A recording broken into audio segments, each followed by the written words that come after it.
So welcome back to the course where previously we studied a few interesting algorithms.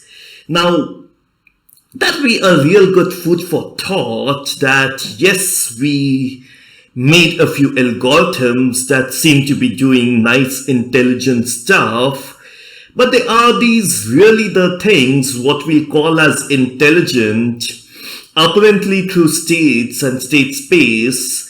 There were some vertex definitions, and through actions, there were some edges which had step costs or the weights, but still we were doing those old days search, or called as the graph search, and it turns out that yes, those searches weren't intelligent, they were not AI, so as to call them as informed search.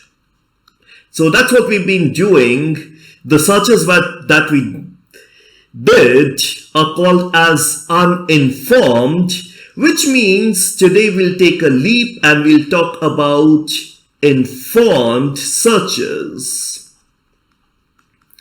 And informed searches means that I'll have access to some extra information, and this extra information will be about the specific problem. So in uninformed searches, you only give the problem definition as input, states, state spaces, action, step cost, path cost. Here, along with the problem definition, you will also get in some information which we'll have to use and incorporate as and when we do the search. So it's going to be pretty interesting. Now, before we really go upon what is this information, let us think about what was happening previously. Now, if you play the 8 puzzles, you would have tips and tricks in your mind. And when AI was playing it, you would be like, okay, can I tell AI, these are the tricks. I played 8 puzzles so many times. Can I tell AI, these are good things? When you walk within your house, let's say you want to go to the kitchen from your current room, can you tell secrets about your home and what are the shortcuts and what are very popular places, and you say that you've been navigating around for so long, there are tricks that you know of that AI would not know of.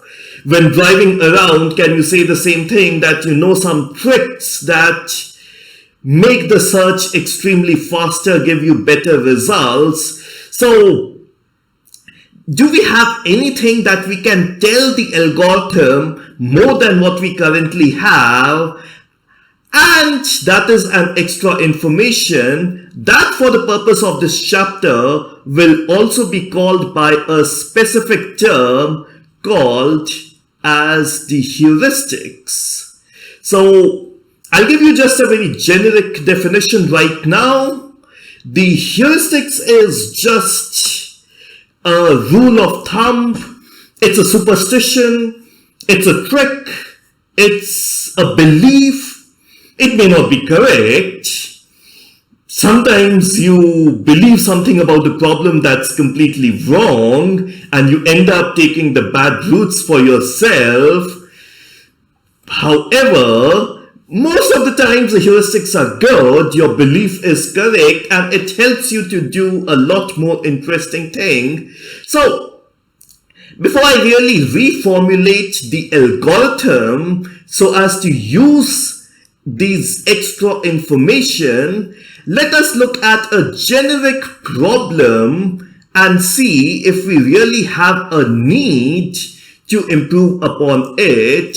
So, that's again the home in which probably you are at, and again this is say your bed, that is your table, there is another table around over here, there is another table around over here. That is where you have your cupboard. So these are all obstacle. A robot wants to go from this point called as the source all the way up to here called as the goal. And as you would have clearly said, that this is definitely the shortest path. You don't need to be a superhuman to find that out. However, my AI doesn't know that. So let's say that I use a uniform cost search in order to do the search. And how does it work? First, it explores the source. It's processed. Then it processes all the nodes which are at a distance of 1 from the source. Then all the nodes which are at a distance of 2 from the source, at a distance of 5 from the source, at a distance of 10 from the source, so on and so forth. That is how my uniform cost search will proceed. And you should be able to see your search tree right here. So that should be your search tree. First, everything at a level of 1, then everything at a level of 2, then everything at a level of 3, and so on and so forth. Now, think about it for yourself. I need to eventually go in this direction, which is where my shortest path is. Of course, I'll have to circumvent to avoid this obstacle. However, this is in general the direction in which my obstacle is. What am I doing is I am searching behind as well. So I'm focusing my search towards the goal. That is absolutely correct. However, along with focusing my search towards the goal, I'm also searching backward. Now, if you want to travel, how many times do you consider going back so much of a distance? Yes, sometimes you may have to do that because this area may be completely blocked. So you need to go a little bit back and then go towards the goal. But so much back. Now, can I tell this to my search algorithm that, hey man, focus more towards the goal, less towards the back. Explore more area towards the goal, less towards the back. Try concentrating straight line to goal. Of course, you will have to backtrack. You will have to get out. You will have to explore alternate routes. It's not that backtracking will not happen, but you're more likely to get interesting things out there. What will you do searching at the back? You may eventually need it when everything forward is blocked. So from the back only path is possible, but the chances are extremely small. So can I tell this thing to my algorithm to make that a whole lot better? Or in other terms, can I modify the algorithm in a way that it spends more time towards the goal, less side and very less back? It spends more time towards the goal, less at the side, very less at the back. It spends more time towards the goal, less at the side, extremely less at the back. So, can I make the focus clear? Can I say that this is where I need to focus as an algorithm? Can I tell the algorithm, please focus here? That has a lot of utility, and that's exactly what I'll do around right now. So, talking about the same golden word, which is heuristic, now let me give in a specific definition of heuristic, which is what actually I will be using. So the heuristic is a function which, applied on the state S, gives you the estimated distance or let's say cost, so as to use the same term. It gives you the estimated cost from the node S to the goal. So you've seen heuristics before. For this problem, how far is my goal, which is my kitchen, from my living room? Let's say 50 meters, that's all. How far I want to go from my beautiful office around over here to my home? Approximately how far is my home? I have an approximate idea. I perfect it every time I go, which is approximately 750 meters. You playing 8 puzzle. How far am I from the goal? How much is approximately the distance from this node to the goal? Approximately 8 moves. Now you've got to give it to the fact that I said estimated. That means it is still nothing but a guess. As I told you, the heuristic, the guess, may be correct, may be wrong. It's all up to luck. Some people are very good at guessing. Some people are very bad at guessing. However, what will remain the same is that now I have a guess.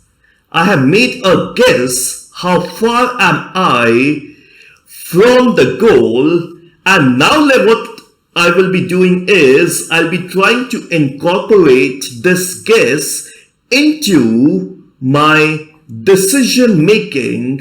So let's see if I can really do that. So we're talking about the normal search, the breadth first search, or the uniform cost search, depending upon a weighted or an unweighted graph. And all that it does is that it tries to calculate a path to the goal using the values of all states, which is the distance from the source or the depth from the source, depending upon UCS or the BFS. Now what I'll do is I'll try to use the same concepts and I'll try to inject this new heuristics into those algorithms. So let's see what are the calculations that go along in those algorithms. We've already seen that. Let's see that briefly for once. So in all of them, I have got a source, and after a lot of expansions and making a search tree, I get a state which is S. So I don't want to draw the entire search tree nor the entire path from source to S. So let's say this. And of course, my current step says that the cost is correctly known. So last time we call it as the G value. I'm not going to change the terms. It's called as the G value, the distance or the cost from the source. Now I'll do a lot of expansions by the feasible actions and a lot of edges will get added. I'll draw just one of them, which on application of action A, action written above the edge with a cost of CSAS dash produces a state S dash. And therefore, so far we said one of the candidate costs of S dash is equal to G of S plus CSAS dash. Of course, as such happens and I expand more S, I will take the minimum of all the candidate costs of S dash from all parents S, and globally the smallest one will be taken. So it's just a candidate cost.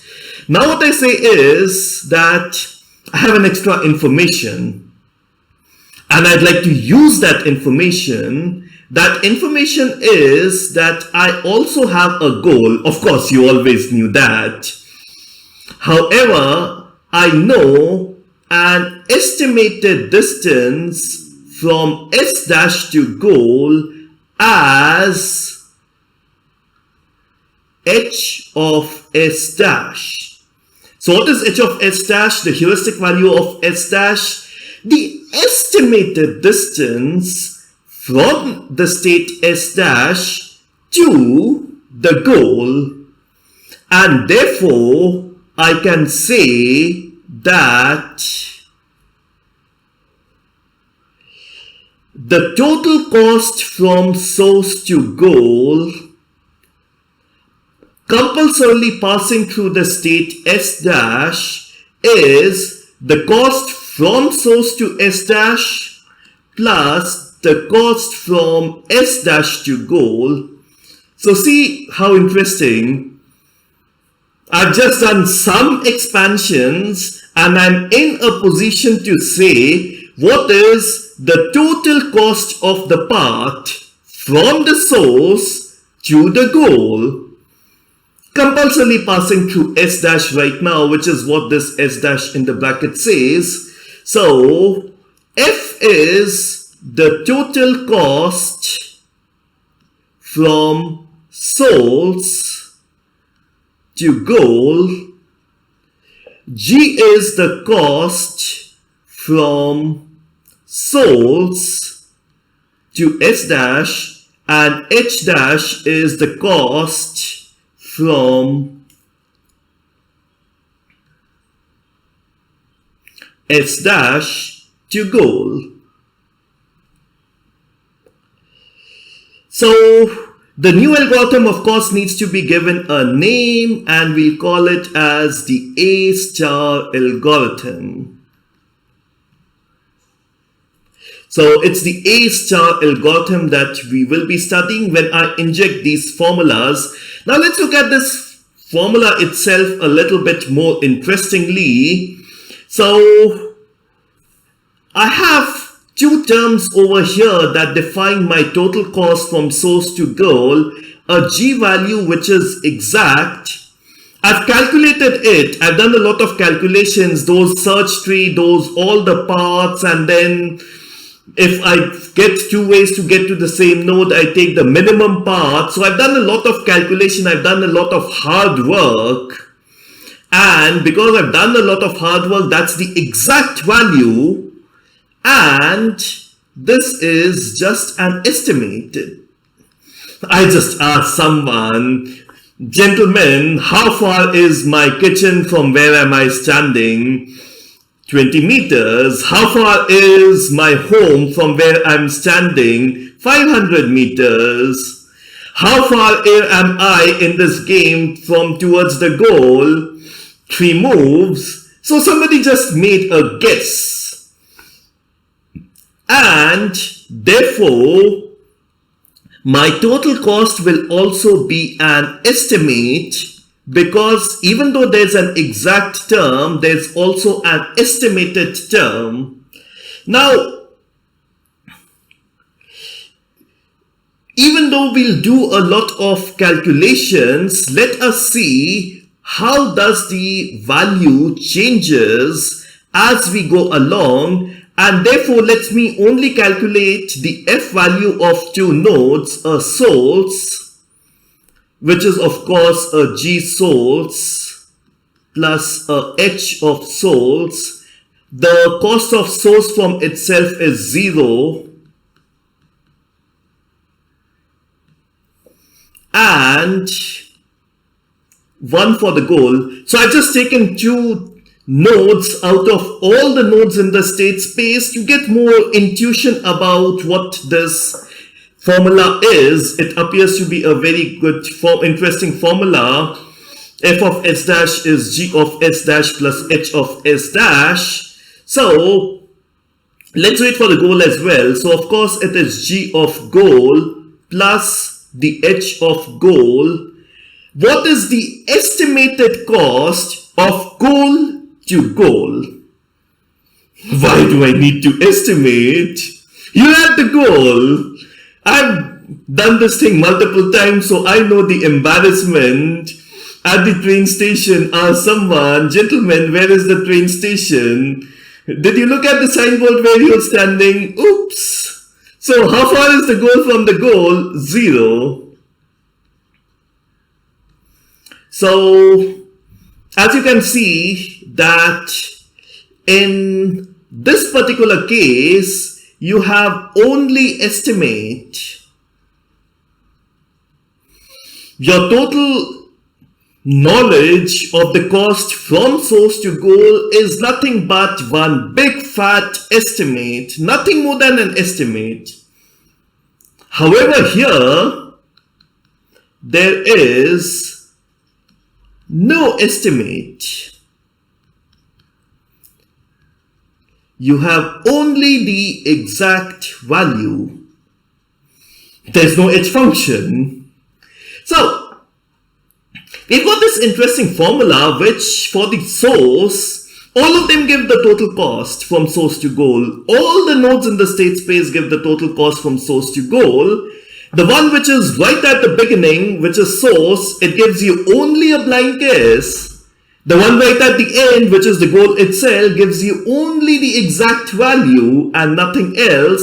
And that is what makes this formula as the formula over which we'll be spending in a lot of time on today. So now I fundamentally have two very different lectures to talk about. The first is where I'll look at the entire A-star algorithm from the point of view of an algorithmician. Somebody has given me heuristic function. I don't know who that person is, but somebody has given that to me. So let's see how the algorithm behaves. That will be part one of my lecture, what I'll start immediately. So if you have a question on that, where did that come from? Luckily, you cannot ask on an online course. I don't know in the first part. In the second part, I'll completely shift the gear. I'll say my only purpose in the lecture will be to make a heuristic function. How do you use that in any algorithm? That's not my concern then.